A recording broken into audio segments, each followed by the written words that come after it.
Hello everyone, I'm Dr. Preeti Gupta from the Department of English, Ramaya College of Arts, Science and Commerce. Today I'll be taking up the poem Freedom by Rabindranath Tagore. Introducing the author.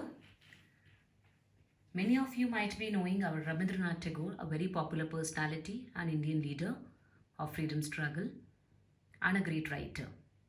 Tagore was born in 1861 May 7 and died in 1941 August 7. He was born and brought up in Bengal and he was acclaimed. He was a very popular Indian writer, philosopher and a poet, versatile in the forms of literature, art and also music. Gitanjali is one of the very famous works written by him and considered profoundly sensitive and fresh poetry, for which he received the Nobel Prize also in the year 1913. He is also the author of Indian national anthem, the popular Jana Gana Mana. Tagore supported the Indian independence from Britain and desired the end of British Raj, which is a subject of his poem Freedom here also. Okay, before approaching the text, the poem, I feel there are few points which are very pertinent for our discussion here. One, the idea of freedom or liberty. Is it something that is very important for every living being and every person craves for it? Yes, probably it is an important aspect for one's life. Without freedom, without liberty, we feel caged. We do not feel happy, we do not feel liberated, and we do not feel free to do things we want to do. So the kind of life without freedom is definitely a life not worth living. To quote Subhash Chandra Bose here in this context, an inspiring slogan, he says, "Give me blood and I'll give you freedom." That is, nothing comes for free. If you're ready to sacrifice your lives for the cause of freedom, freedom will definitely knock your door. Another point is freedom from rituals, orthodoxy or superstitions will help in the emancipation of society. So Tagore, while writing this poem, Freedom, was not only wanting the political freedom of the country India, he also wanted the freedom of the country from the old rituals, old habits, old orthodoxies, conservatism, superstitions. So the society needs to be free and culturally independent. So these are some pertinent points which I thought we shall discuss and raise before reading the text. Talking about the poem Freedom by Rabindranath Tagore is a vehement cry.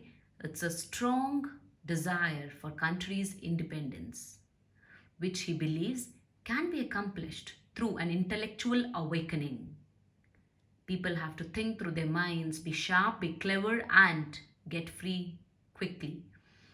The speaker at the very outset identifies the country as his motherland. So he uses the metaphor motherland for his country in order to give it a very lively feature.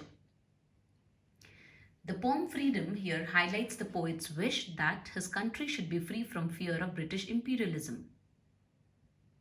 It also urges the countrymen to overcome any kind of fear and oppression and liberate themselves to enjoy the bliss of freedom. So, freedom is something which can give you eternal happiness, a bliss. Therefore, the poet here is wanting the country to be free from British imperialism, British colonialism, British domination, British control. And he's wanting the countrymen to awake. They are in deep sleep. They're not realizing that they are chained. They're not realizing that they are in shackles. They're not realizing that they are living a life which is not at all worth living. Therefore, the poet is making an urgent cry here to ask his people to liberate themselves and revolt and fight back for the cause of freedom. So let's friends go to the text here. Reading the text, the very first line, "Freedom from fear is the freedom I claim for you, motherland." Freedom from fear is the freedom I claim for you, my motherland. The very first two lines of the poem refers to India as the motherland. So India is personified here as the mother. India is given the metaphor of a mother, and it states that he wants India to be free from fear. So the poet is wanting the country to be free from fear, and the freedom, this kind of freedom, which will be completely free from any kind of fear, is the freedom that it wants for its motherland, for its country, India. So in the very beginning itself, the poet is using alliteration, repetition of the sound F in the words freedom, from, fear, and again freedom in the first line, which is all used here to emphasize the urgency of his call for Indian independence. The word freedom is repeated throughout the poem to express the poet's deep wish for his country to be independent. The next line, freedom from the burden of the ages, bending your head, breaking your back, blinding your eyes to the beckoning call of the future. Again, probably you can see in this line, poet has again used alliteration by the repetition of the sound B.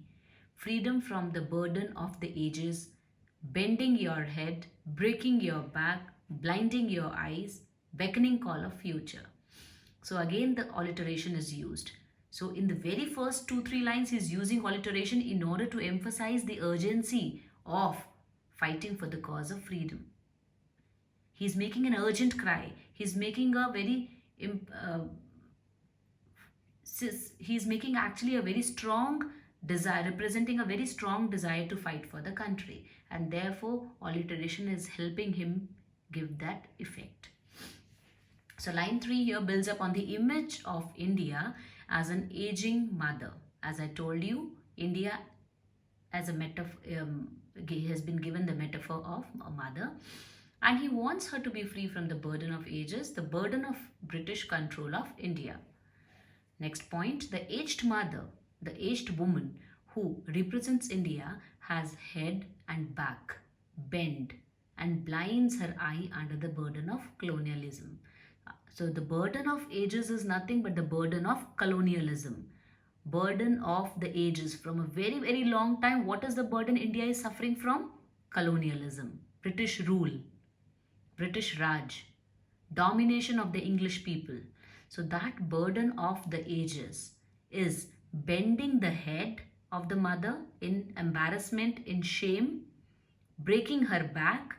Breaking her back means making her old, making her feel helpless, making her feel as if she is not at all being supported by anybody, and blinding your eyes. Blinding your eyes, making you blind to the beckoning urgent call of the future. What is the call of the future? Your freedom. You're not able to see the freedom. Why? Because you are all in deep sleep. You're not able to see what is happening to your motherland. You are unable to see what is happening to your country, India. You're unable to see that your motherland, country, your mother is getting her head and back bent, broken, and she needs care. She needs urgent attention, but people, the countrymen, are all not giving her the right demanded attention. So the aged woman has head and back bent and blinds her eye under the burden of colonialism. Blinding her eye, cannot see the desired future, which is full of freedom. Tagore speaks of the way in which India does not see or imagine the future that can be bright for herself. By blinding her eyes, the future is bleak. Alliteration, I've already mentioned, has been used with the sound B. Next line, freedom from the shackles of slumber, wherewith you fasten yourself in night's stillness. So freedom from the shackles of slumber. What he wants for his people? He wants the freedom from the shackles, from the chains of slumber. Slumber is deep sleep. Wherein, what is happening in deep sleep? That you have fastened yourself, you have tied yourself in night's stillness. You have tied yourself to the stillness of that night which is not ending, which is continuing forever. And therefore, you need to break this darkness into which you have been living from a long, long time. And this darkness is nothing but domination and colonialism. You have to end it. You have to untie yourself from the light's stillness, awake from the shackles and the chains of slumber, and think of what? Freedom. So I'll read the explanation. Instead of breaking free and imagining a bright future, India sleeps with what Tagore calls shackles of slumber, or time spent not thinking about her future.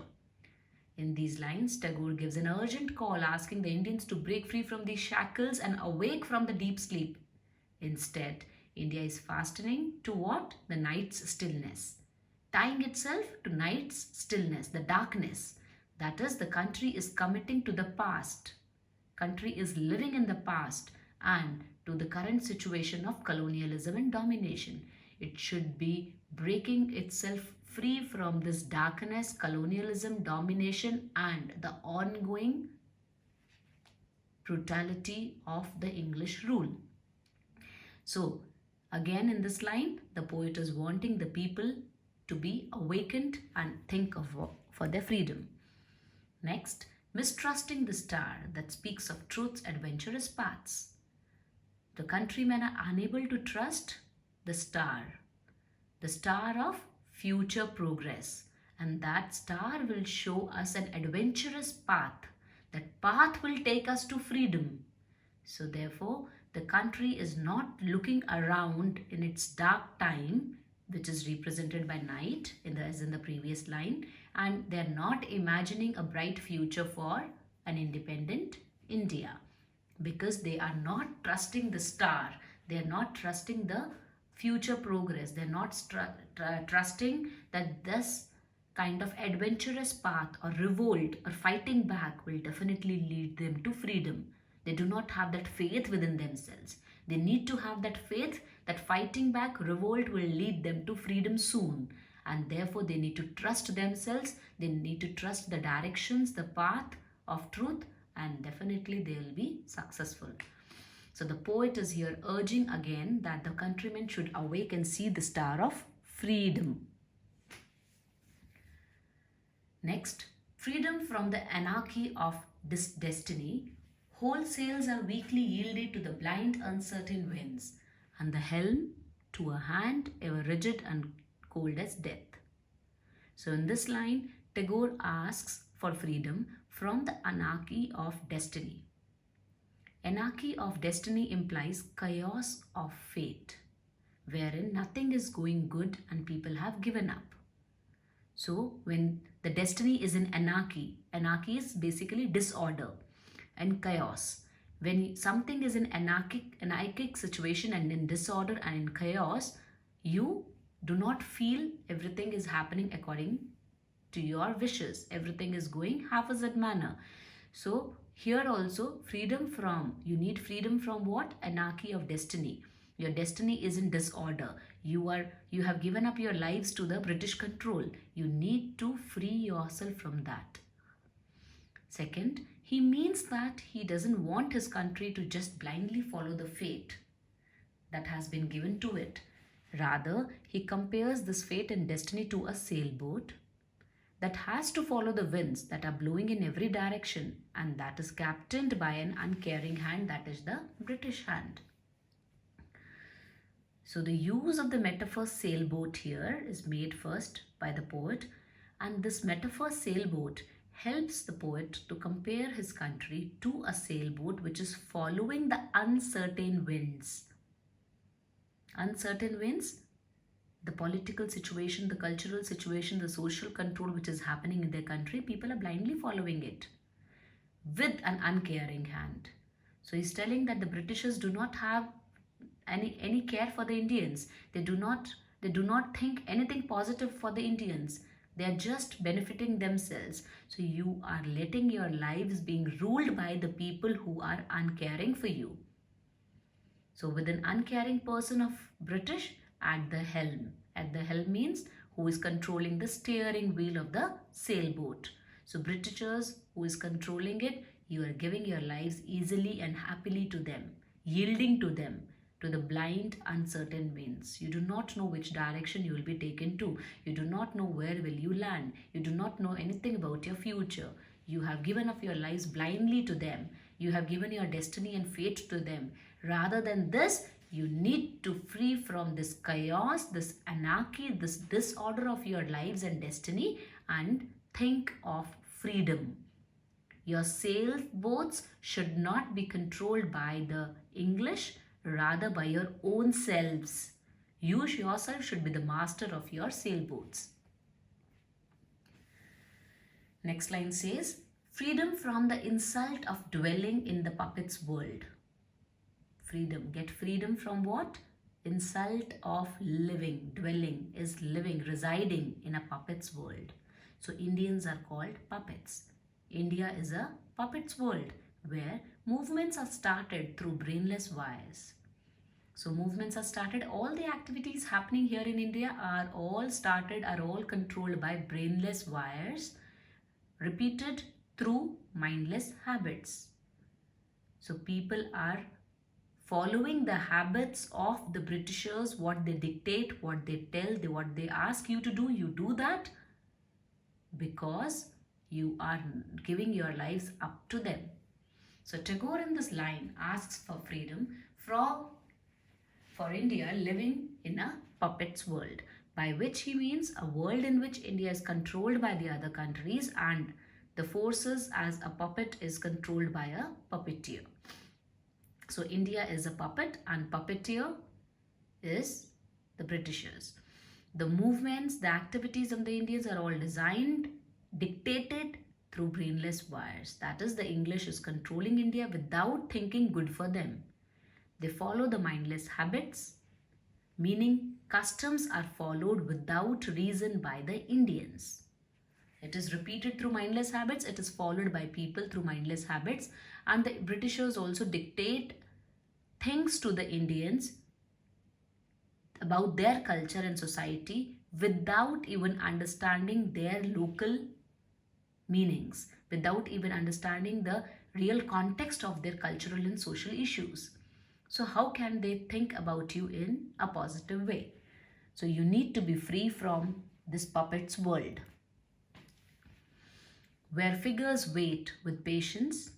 Figures are nothing but the Indian people here. They wait with patience and obedience for the master of the show. That is, master of the show is the English people, to be stirred into mimicry of life. To be stirred into mimicry of life, you are all just imitating the lives of the English people. You do not have any mind of your own today. You are just following a mimicry of life, imitating a life of the English people. Therefore, you have lost your own civilization, you have lost your own culture, you have lost your own values, your customs, your traditions, your habits, and you are all provoked, stirred into a life of mimicry, copying, imitation. So the metaphor used here, comparing India to a puppet show as Indians who are waiting obediently just to follow the master of the show. The poet towards the end of the poem tries awakening their consciousness, informing that the Indians live a life of mimicry, meaning an inauthentic, imitated or a copied life which is controlled by others.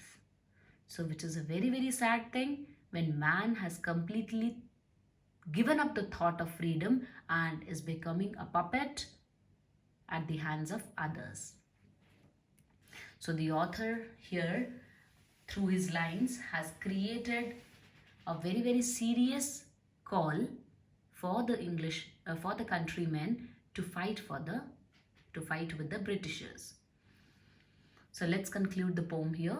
Let some points to be remembered, to be recalled. In this poem, the famous Indian poet Tagore expresses his wish and vision for his motherland. He wished freedom from fear, and he believes that it is responsible for the plight of slavery. Because they are fearing everything, they are fearing to revolt, they are fearing to fight back. That is the reason for their slavery. If you're free from fear, you will not be slaves anymore. You will be a free man thereafter. Second, he further expresses his desire for his motherland to be free from the burden of the senseless, illogical, orthodox beliefs and traditions which blinds it to see the future. That is, wanting a social emancipation. Next, he urges his countrymen to break free and take risk by daring the adventurous path and free its country. That is following the star of freedom. Next, also tries awakening their consciousness by asking them not to trust the chaotic destiny, the anarchy of destiny, and should not continue being a puppet at the hands of the Britishers. Rather, take your own call for freedom and stop being a subject of mimicry, which is very important for a man to live a happy and free life. So I hope the poem was quite clear to you with all the lines. Thank you so much.